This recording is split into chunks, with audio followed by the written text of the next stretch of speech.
Good morning, it is Jane with Scraptastic Yarns, and I have hats.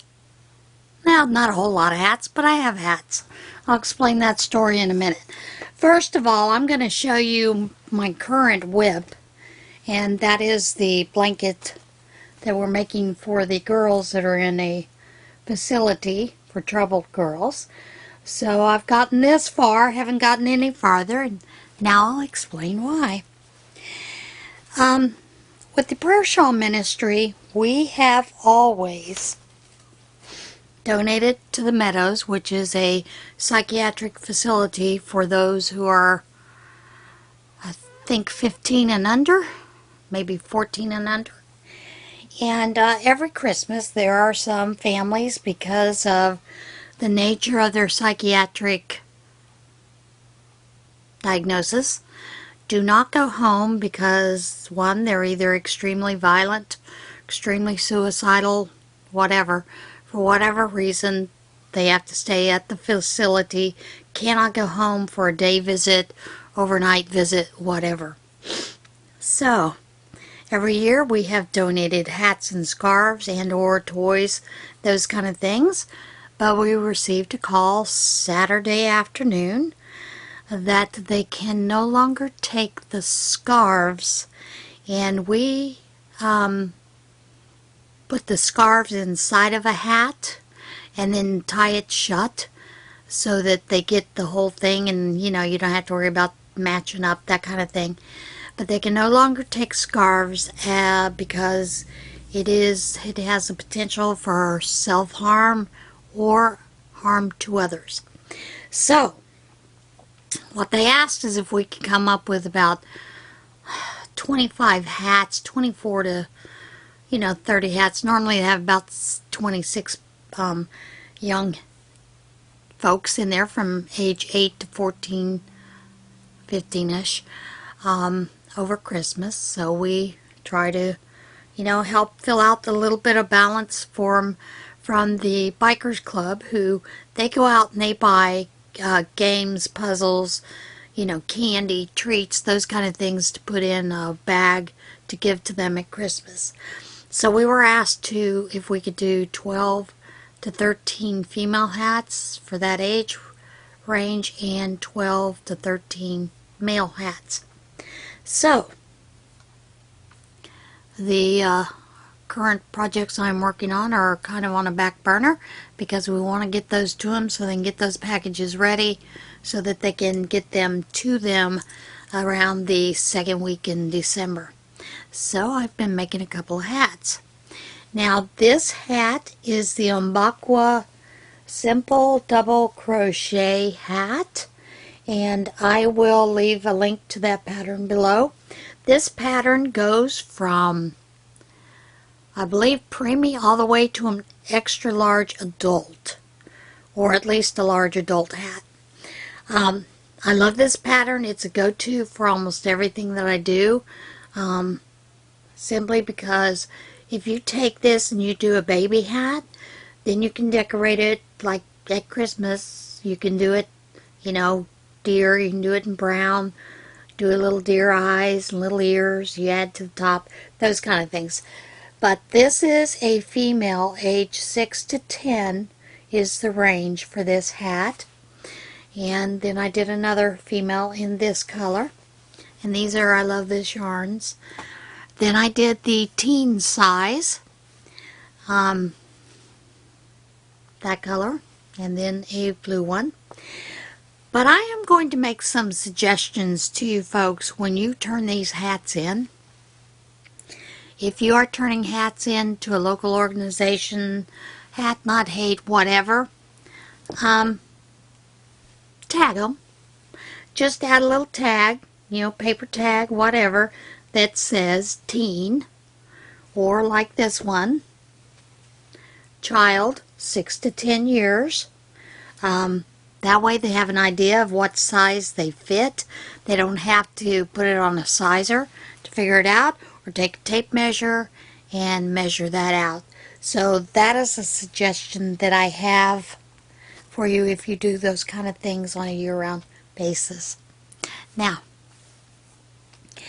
Every year, while Thomas was part of the university, they have a service corps group that what they do is they find local families that are needy for Christmas.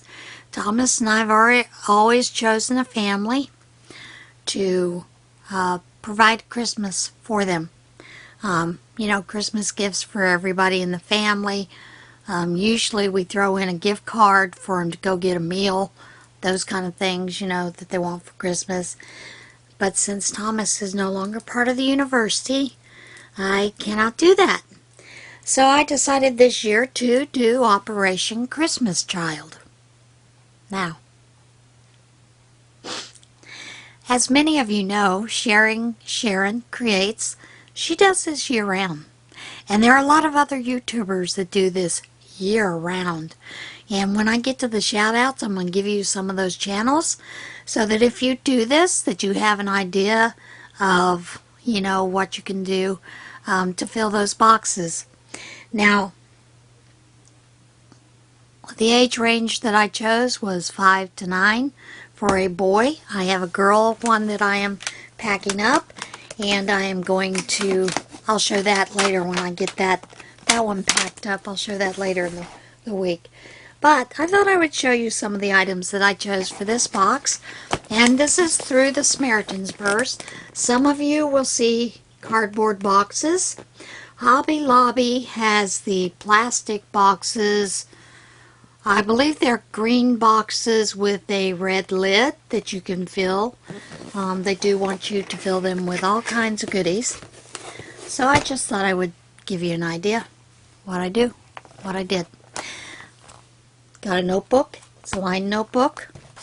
In the pencil pouch that I have included a couple of things. And actually, I need to take some of these pencils out of here. There don't need that many pencils.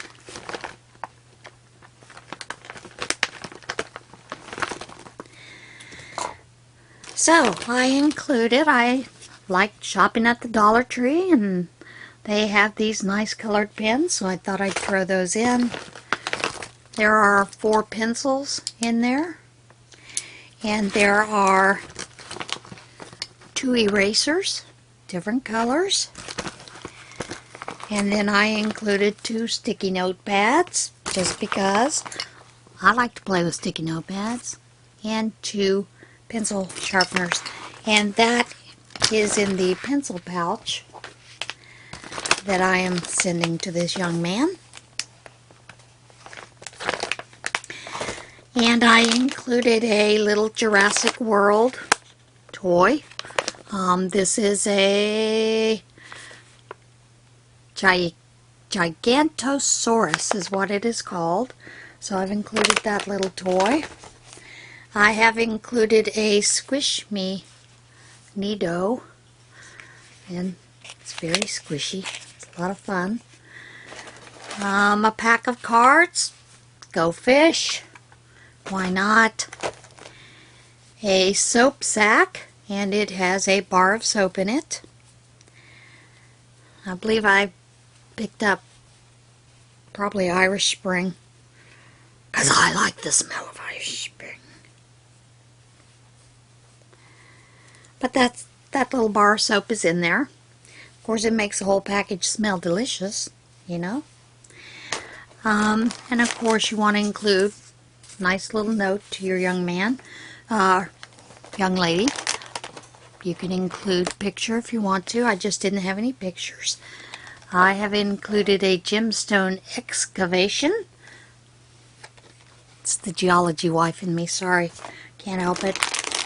And I did include a couple of these packs of, just like, I think these are Legos building blocks.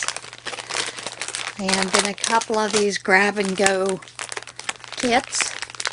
And they have, generally they have markers in it, sticker sheets, and then 24-page coloring book in there. So that'll give that young man something to play with, something to do. 2 toothbrushes. I received this cross somewhere. This is called a second chance cross, so I'm throwing that in there. And if you don't know, the Good Samaritan is about spreading the gospel. I have a water bottle, and yeah, I stuff as much stuff as I can get into this water bottle. I have included a pair of socks, a Mattel toy car,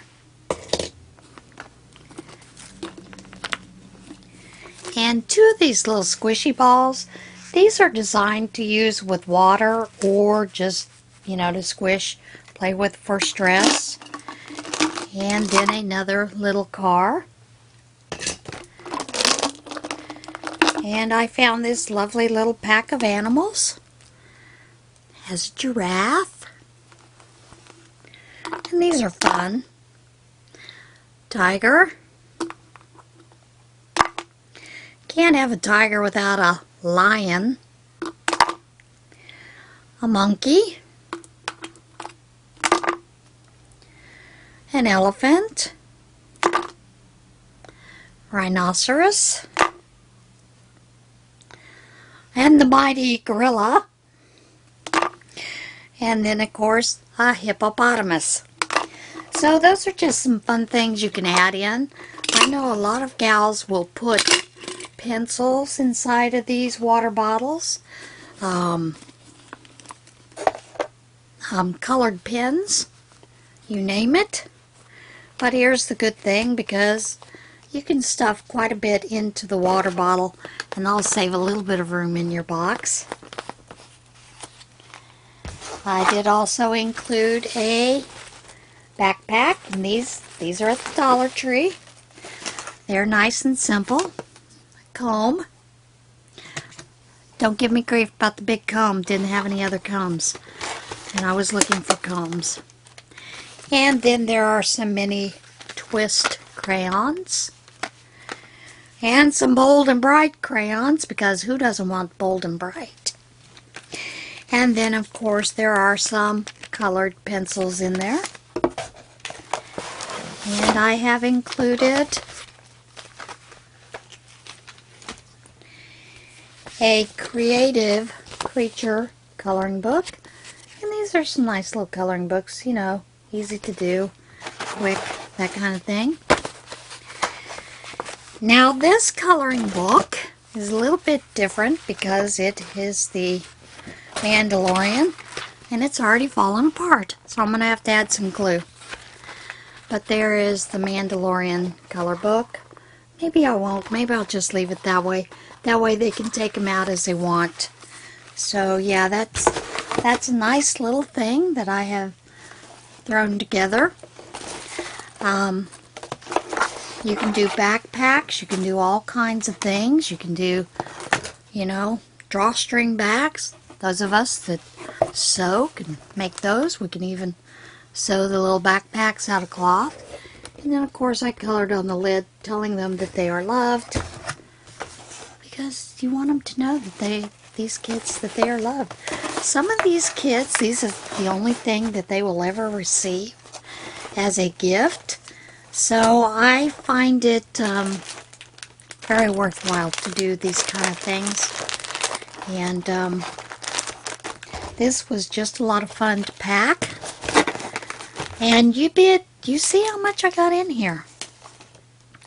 I got quite a bit of things in this. So yeah, it's a lot of fun to see how much you can cram into that box. And I had to laugh because, you know, my partner in crime, Jerry, I had asked her if she'd read the pamphlet, and she doesn't always read the pamphlets, you know, that comes with it. It tells you, you know, that you should put a card in there, or a note telling them about you, or just some words of encouragement. Of course, Jerry's like, didn't read that part. So then I was teasing her, did you put your note in there? Was I supposed to put a note in? So we had a good laugh about that, because she doesn't always read everything. She just filled her box and sent it in, and that's fine too. You don't have to do all those things. They do ask that you put a rubber band around it, and I usually just throw 2 rubber bands around that. But I will tell you that I have also thought about this. I have a ton of fabric. So the church that I am going to sponsors this, and in fact, I believe not this weekend, but the following weekend, right before Thanksgiving, they are going to go to the Baltimore warehouse and to help load up everything to be sent over. They do ask for a donation to help pay for shipping. You can follow the child if you want by following the instructions. You can download, the labels, those kind of things, online at Operation Christmas Child. So, yeah, I just thought that was something different that I could do because, I don't have that outlet anymore through Thomas, which is kind of sad. I enjoyed doing that. We had a lot of fun shopping for Christmas for a family other than ours. So, yeah. But anyway, with all this fabric I have, I thought, I can make backpacks. They're pretty easy, or what they call sling bags, those kind of things. Not only that, but pillowcase dresses. Pillowcase dresses are extremely easy to make, so I thought I could make that. I have been watching all these other channels, and I thought, if I send a Barbie doll, I could actually make doll clothes and or a cute little bed set, You can make crochet doll blankets for them. You can make pillows and a little bed for your Barbie doll, those kind of things. So I just thought I'd throw that out there. I have been contemplating about whether I should offer this up at the church, because I know how those things go. You offer it and you do it and you manage it. So, and I don't know if I have enough room to add more to my plate right now. But those are some things I'm thinking about doing. And of course, I did also want to tell you there will be some changes coming to the bags that I do make. As you know, everything is going up in cost. I will still make bags that have interfacing in them, but those bags will be significantly a little higher. I've been selling those for $25. Those are now going to run $30. But I will also be making some drawstring bags that are not lined at all. And those will be at a cheaper price. I have not determined the price point on that. I'm thinking either 16 or 18 on those, just because of the amount of time you have to work with it, those kind of things. And it is just the one cloth. I will be offering some other bags in the future that will probably not have the interfacing in them, but they should hold up well as totes anyway. They just won't have the interfacing in between them. It's getting ridiculous, the amount of cost that it cost. And to be honest, I think I shared with you that one bag that sold for $30, with a zippered pouch. By the time Etsy got through with me, I had less than $17 that I made off of that. And it was a bag that sold for $30.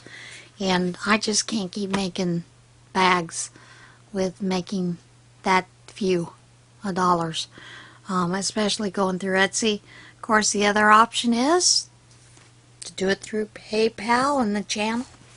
But I haven't decided exactly where I'm going to go with that, but I will let you know in the future. Alright, are you ready for a little what in Tarnation? I know I am.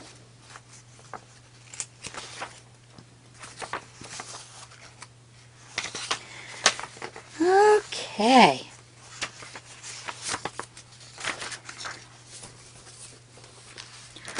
Dog rescued from 50-foot embankment in Virginia. Animal rescuers and firefighters in Virginia came to the rescue of a dog that fell down a 50-foot embankment along the James River. That's a scary thing.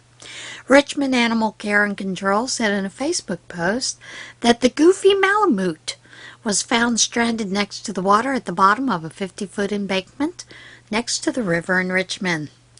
RACC contacted the Richmond Fire Department for assistance, and crews used a small boat to reach the dog. The dog, which was not injured, was taken back to RACC and was later reunited with its owner. And he's a beautiful dog. There's a link and there are pictures. Deer wanders into Pennsylvania Mall, runs through JCPenney. First of all, I didn't know there were any malls really left. I don't know about your malls, but our malls, they practically have nothing in them. Nothing. I mean, when we go to the one in Muncie, inside the mall, I think there is Claire's Boutique, Books A Million. I'm not sure the candle shop's in there anymore. But it's a whole lot of empty shops. It's just sad to go walk and see it.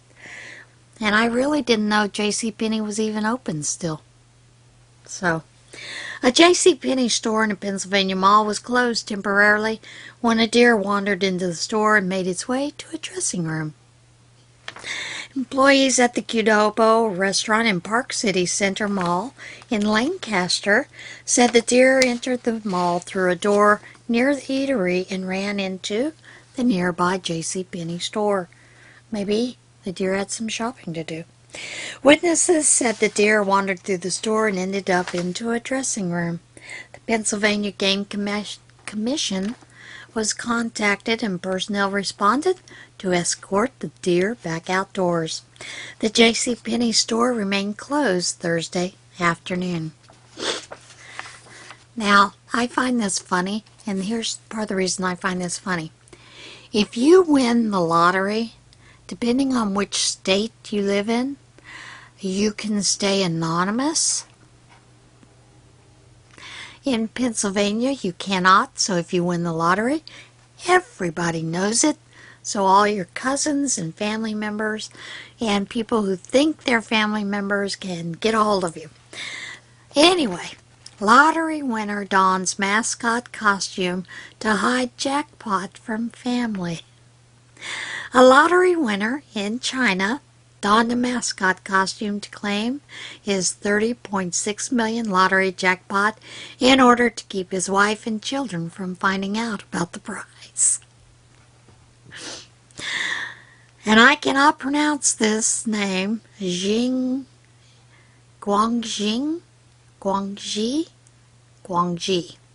Welfare Lottery said the man, identified only by the pseudonym Lee, said he has been playing the lottery for about 10 years and normally uses numbers 2, 15, 19, 26, 27, 29, and 2. The man recently spent $11 to buy 40 tickets bearing his lucky numbers. Gee, I wish our lottery was that cheap. For the same drawing, and each ticket ended up winning $765,000 each for a total of $30.6 million. Lee showed up to collect his prize wearing a bright yellow cartoon mascot costume. He said he wanted to keep his jackpot a secret from his family. I have not told my wife or children. I am concerned they might feel superior to other people and will not work or study hard in the future, Lee told lottery officials. Well, that's a good reason. Lee donated some of his winnings to a lottery fund that supports vulnerable communities in China. He said he does not have plans for the rest of the money. Now, the link that I give you is in Chinese, but there is a picture. There are several pictures with some of the officials there, so you can take a pic, so you can go and look at the picture of the costume. It's cute. Mystery light in California sky was Sacramento King's victory beam. Who knew they had something like that? A mysterious purple light in the California sky sparked speculation of UFOs and other phenomenon on social media, but turned out to be a victory celebration for the Sacramento Kings. Social media users in Sacramento reported a purple light in the sky on Halloween night. I guess it wasn't Batman. And some speculated the cause of the illumination could be from something out of this world, but the answer turned out to be something quite terrestrial. A representative for the Sacramento Kings said the purple light was the team's victory beam, celebrating the team's victory over the Charlotte Hornets. The game was played in Charlotte, but the team celebrated by projecting the vertical beam of light over Sacramento. What do you do, right? I highly recommend you go see this video because it's rather amazing and it's rather an interesting video, especially when I tell you the story. Diver nearly jumps into the mouth of a tiger shark. A marine conservationist preparing to get into the water was caught on camera nearly jumping into the mouth of a curious shark. The video, captured by Juan Oliphant, shows marine biologist Ocean Ramsey preparing to jump off a boat when the tiger shark swims up to the ladder and shows its teeth right where the diver would have hit the water. The video shows Ramsey laugh and greet the shark, which she said is named Queen Nikki. "I love that tiger shark," Ramsey told NBC's Today. "I grew up with that tiger shark. I think we were teenagers at the same time, and so I've known her for over 20 years. She said Nikki was apparently reacting to her approaching the water too fast. "I saw her and she was close enough with enough speed that it looked like she was actually going at maybe my fin tips," Ramsey said. "And I'm not so sure she didn't grab one of those fin tips." So, watch the video and see. There were a bunch of little schooling fish under, so I could see her speed, and I knew that I needed to back off in that moment. Ramsey said the video should be seen as an educational experience. "They are wild animals," Ramsey said of sharks. "They are apex predators, but they're not monsters. And that's what I want to make sure it doesn't come across as." So, she greeted Nikki. She laughed. And I'm sure she had a little bit of a surprise. But I'm pretty sure she did get that fin in her mouth. So, check the video out. Alright, it's time for a little bit of a devotional. And let's get to it. Astounding love. "No, for I will give a sevenfold punishment to anyone who kills you." Then the Lord put a mark on Cain to warn anyone who might try to kill him. This comes from Genesis 4:15. This is God speaking to Cain. Yes, Cain, the murderer.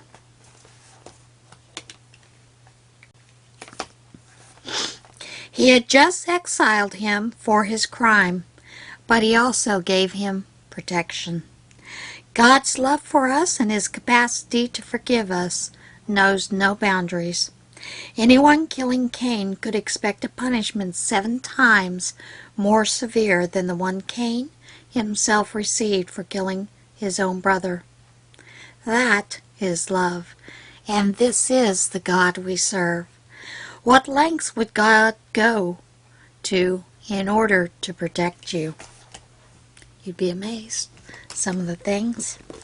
I know I've had quite a few experiences where God absolutely did protect me and send messages along the way to let me know not to go that path, not to go that way.